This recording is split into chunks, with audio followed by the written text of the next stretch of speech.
और जयपुर की तरफ सीधे रुख करते हैं, जहां बड़ी खबर है। राहुल गांधी के खिलाफ बयान पर कांग्रेस भड़की है। गोविंद सिंह डोटासरा क्या कुछ बोल रहे हैं, सीधे आपको सुनाते हैं।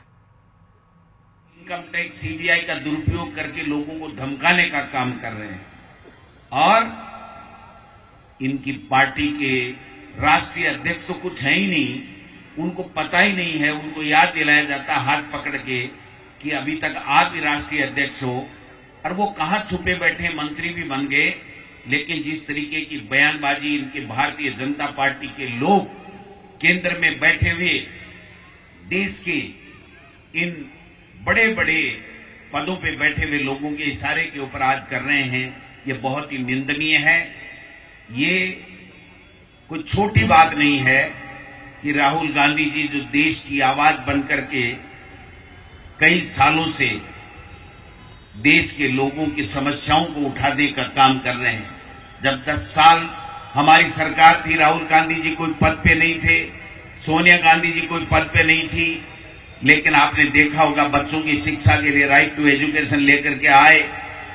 हमारे यूपी की जब सरकार थी तो गरीब को कैसे रोजगार मिले, कैसे उसको 2 वक्त की रोजी रोटी मिले, उसके लिए मनरेगा लेकर के आए और राइट टू फूड, गरीब को खाना मिले, वो भूखा नहीं सोए, इस प्रकार का कानून लेकर के आए थे।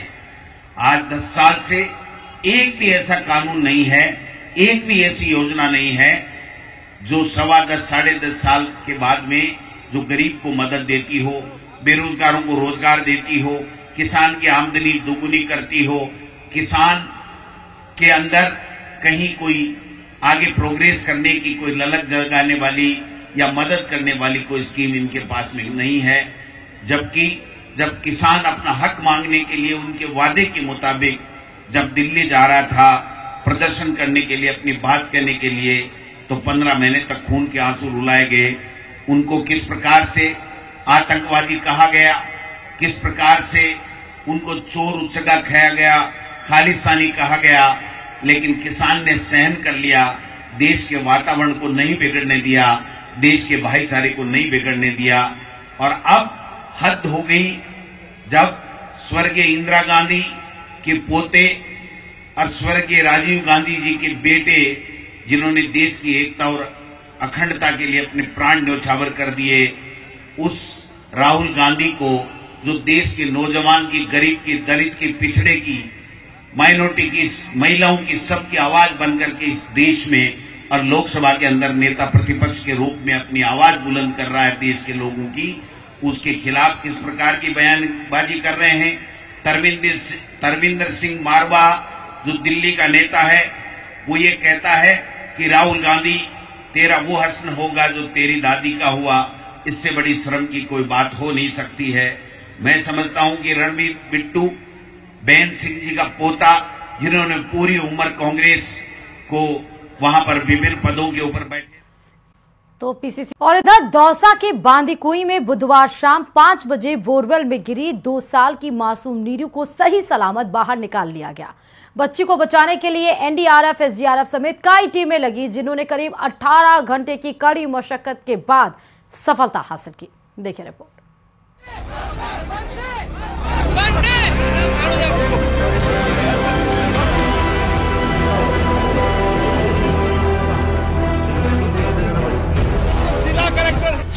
मौत को मासूम नीरू ने दी मात।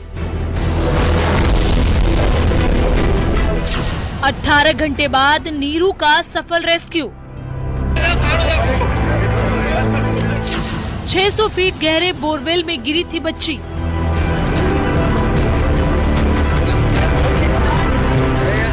बुधवार शाम 5 बजे से मासूम नीरू 600 फीट गहरे बोरवेल में 35 फीट पर अटकी रही।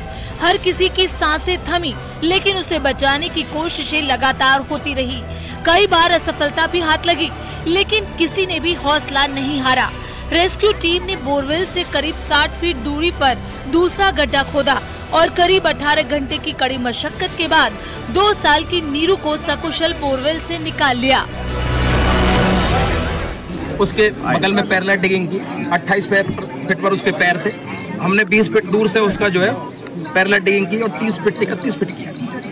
उसके बाद हमने 20 फीट अप्रोच किया प्रॉपर बिल्कुल एक्यूरेट जगह पर हम उसके पैर के जो है बिल्कुल नीचे जाके हमने अप्रोच किया। हालांकि इस प्रोसीजर में हमको बहुत सारा समय लगा, लेकिन इसमें सेफ्टी से हमने कहीं कॉम्प्रोमाइज नहीं किया और आखिरकार हमने पहली बार में सब सका। बच्ची को जैसे ही बोरवेल से निकाला गया, मौके पर खुशी का माहौल देखने को मिला। वंदे मातरम के नारे लगाए गए, जिसके बाद मासूम को बांदीकुई हॉस्पिटल ले जाया गया, जहां उसकी हालत ठीक बताई जा रही है। पूरा प्रशासन जिसमें पुलिस हो, NDRF हो, SDRF हो, सिविल डिफेंस हो, हमारे प्राइवेट हॉस्पिटल्स हो, लड़ाई करी बहुत ही और मैं ईश्वर को बहुत बहुत धन्यवाद देना चाहूँगा कि हम इस मिशन के अंदर सक्सेसफुल। बच्ची को बचाने के लिए दुआओं का दौर भी चल रहा था। उसे खाने के लिए केला, दूध और चॉकलेट भी भेजा गया। उसकी गतिविधियों को कैमरे के जरिए मॉनिटर किया गया, जिसमें बच्ची हरकत करते नजर आई। मौके पर पुलिस समेत तमाम आला अधिकारी मौजूद रहे। कहा जा सकता है कि बच्ची को नया जीवन दान मिला है। कल से अथक प्रयास किया और हमें पूरी आशा थी कि जिस प्रकार की मेहनत लगातार टीम हमारी कर रही थी और योजनाबद्ध तरीके से बड़ी सतर्कता से लगातार उन्होंने अलग अलग मेथड को अपनाते हुए बच्चे की सुरक्षा का ध्यान रखते हुए सतर्क होते हुए जो उनका अभियान था। बच्ची करीब 18 घंटे बोरवेल में फंसी रही। उसके रेस्क्यू में बारिश भी बाधा बनी, लेकिन रेस्क्यू टीम के हौसले पस्त नहीं हुए। रात भर खुदाई के बाद गुरुवार सुबह करीब 10 बजे बच्ची को सुरक्षित बाहर निकाल लिया गया। बहरहाल प्रशासन की कोशिश और बच्ची के हौसले ने मौत को मात देकर उसे एक नई जिंदगी दी है। बांदीकुई से न्यूज़ 18 राजस्थान के लिए आशीष शर्मा की रिपोर्ट।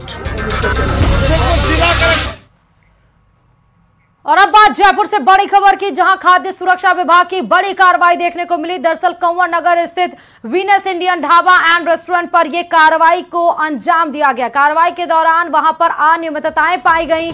खाने में कृत्रिम रंग मिलाए जाने वाले हैं, वो भी पाए गए।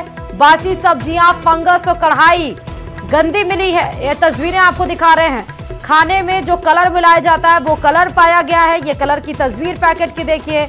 बासी सब्जियां पाई गई हैं, फंगस लगे कई सारी चीजें पाई गई हैं। कढ़ाई जिसमें बनाया जाता है, जो बर्तन है वो गंदा है।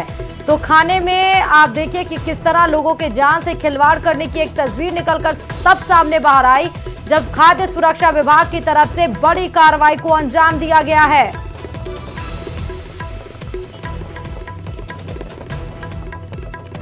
और इधर बिहार के नवादा में दलित बस्ती में आग लगाने के मामले में पुलिस ने 15 आरोपियों को गिरफ्तार कर लिया है। मुख्य आरोपी नंदू पासवान को भी गिरफ्तार किया गया है। बाकी आरोपियों की तलाश में पुलिस छापेमारी कर रही है। बताते चलें कि बुधवार की शाम 7 बजे नवादा के मुफस्सिल में कृष्णा नगर में गांव में महादलित बस्ती में बदमाशों ने आग लगा दी थी, जिसमें 30 घर जल गए। गांव वालों का आरोप है कि उनके पड़ोस के गांव के कुछ लोगों ने जमीन विवाद के चलते ये आग लगाई है। क्या है पूरा मामला, देखिए इस रिपोर्ट में।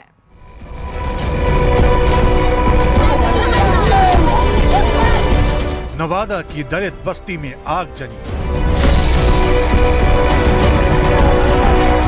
जमीन विवाद पर दबंगई की आग।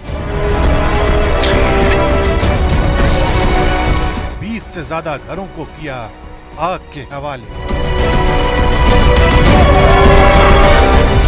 दहशत फैलाने के लिए कई राउंड फायर।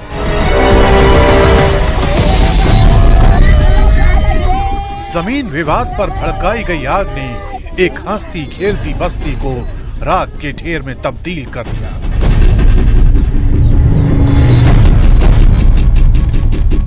दावा किया जा रहा है कि रात के अंधेरे में एक साथ कई बदमाशों ने न सिर्फ बस्ती पर धावा बोल दिया, बल्कि चुन चुन कर घरों को आग के हवाले कर दिया। प्लानिंग के साथ आए दबंगों ने इस जघन्य अग्निकांड को उस वक्त अंजाम दिया जब कई लोग घरों में रात के खाने की तैयारी कर रहे थे और कुछ लोग घरों में थके हारे सोने की तैयारी कर रहे थे। लेकिन अचानक आए दबंगों ने पहले लोगों को डराने के इरादे से ताबड़तोड़ फायरिंग और फिर 20 से ज्यादा घरों को फूंक दिया। जब तक फायर ब्रिगेड की गाड़ी पहुंचती तब तक कई घर इस आग में तबाह हो चुके थे। हम लोग तो आराम से बैठे हुए थे, ऐसा कुछ माहौल था नहीं जिसके लिए हम कुछ बोल सकते हैं कि ऐसा माहौल रहता तो कुछ पहले से प्रिपेयर लोग रहता। लेकिन सडनली कुछ खाना बना रहे थे, लेडीज लोग कुछ बैठे हुए थे, सडनली गोली चलाने लगे। कम से कम उन लोग इधर घुसते के साथ में 50 राउंड फायरिंग किए। 50 राउंड फायरिंग होने के बाद में जब उन लोग घर में आग लगाना शुरू कर दिए, सारे घर में आग लगाए, तब हम कम से कम 100 बच्चा को लेकर करके जाकर के एक भट्ठे के रूम में लेकर को बैठे हैं। देखते ही देखते इन घरों में रखा रोजमर्रा की जरूरतों का सामान जलकर राख हो गया। प्रशासन के मुताबिक इस वारदात को कृष्णानगर गांव की दलित बस्ती में अंजाम दिया गया। जिस जमीन को लेकर वारदात को अंजाम दिया गया वो बिहार सरकार की जमीन थी। इस जमीन पर कई सालों से दलित बसे हुए थे। इसी जमीन को लेकर एक और पक्ष भी दावा करता रहा है और ये पूरा मामला अदालत में लंबित है। लेकिन इससे पहले कि किसी के पक्ष में कोई फैसला आता, दबंगों ने बस्ती को घेर लिया। पहले बस्ती के लोगों को डराने के लिए फायरिंग की गई और फिर घरों को आग के हवाले कर दिया गया। बताया जा रहा है कि इस वारदात में कई मवेशियों की भी मौत हो गई है। यही वजह है कि अब पूरी बस्ती में मातम का माहौल है, क्योंकि रातों रात इन परिवारों की जीविका के साधनों को छीन लिया गया और अब प्रशासन आरोपियों के खिलाफ एक्शन में जुट गया है। दावा किया जा रहा है कि अब तक 10 से ज्यादा लोगों को गिरफ्तार किया जा चुका है। तो यहाँ पर शाम में कुछ थोड़ा सा नीचे घटना हुई है थोड़ा सा नीचे और 21 घर जले हैं। तो तत्क्षण हमारे अनुमंडल पदाधिकारी और एसडीपीओ और पुलिस बल सब लोग आए, अग्निशमन दल भी आया और आग को बुझाया गया है। देखिए 21 घर की क्षति हुई है और इसका विशेष सर्वेक्षण भी हम लोग विस्तृत कर रहे हैं और यहाँ पर गिरफ्तारी भी है। 21 घर कंफर्म है और हम लोग इन लोग से बात करके और पूरा रूप से आकलन कर ले रहे हैं। हमने अभी तक जो मेन अक्यूज थे जिनको क्लेम किया जा रहा था उनको हमने गिरफ्तार किया है। साथ उनके साथ करीब 10 लोगों को हमने गिरफ्तार किया है और रात भर रेड छापेमारी चलेगी। हम इसमें और गिरफ्तारी सुनिश्चित करेंगे। ऐसा डीएम साहब ने आपको बताया कि ये टाइटल का डिस्प्यूट चल रहा था दोनों पक्षों में। यहाँ पे जो एक पक्ष जो बसा हुआ था वो यहाँ पे उनका कब्जा था, दूसरा पक्ष उस पर क्लेम कर रहा था काफ़ी समय से और उनके द्वारा ही ये। नवादा में हुई इस घटना पर राजनीति भी शुरू हो गई है। आरजेडी नेता और पूर्व डिप्टी सीएम तेजस्वी यादव ने नवादा की इस घटना पर नीतीश सरकार को घेर लिया। महाजंगल राज, महादानव राज, महाराक्षस राज। नवादा में दलितों के 100 से अधिक घरों में लगाई आग। नरेंद्र मोदी और नीतीश कुमार के राज में बिहार में आग की आग। मुख्यमंत्री नीतीश कुमार बेफिक्र, एनडीए के सहयोगी दल बेखबर। गरीब जले मरे इन्हें क्या। जबकि बिहार सरकार की तरफ से ये दावा किया जा रहा है कि किसी भी आरोपी को बख्शा नहीं जाएगा। दबंगों के द्वारा आग लगा करके नेस्तनाबूद कर दिया गया है। ये दुखद घटना जितना निंदा किया जाए बहुत कम है। दबंग कोई भी हो, इस सरकार में हाँ, वही तो। दबंगों की दमंगई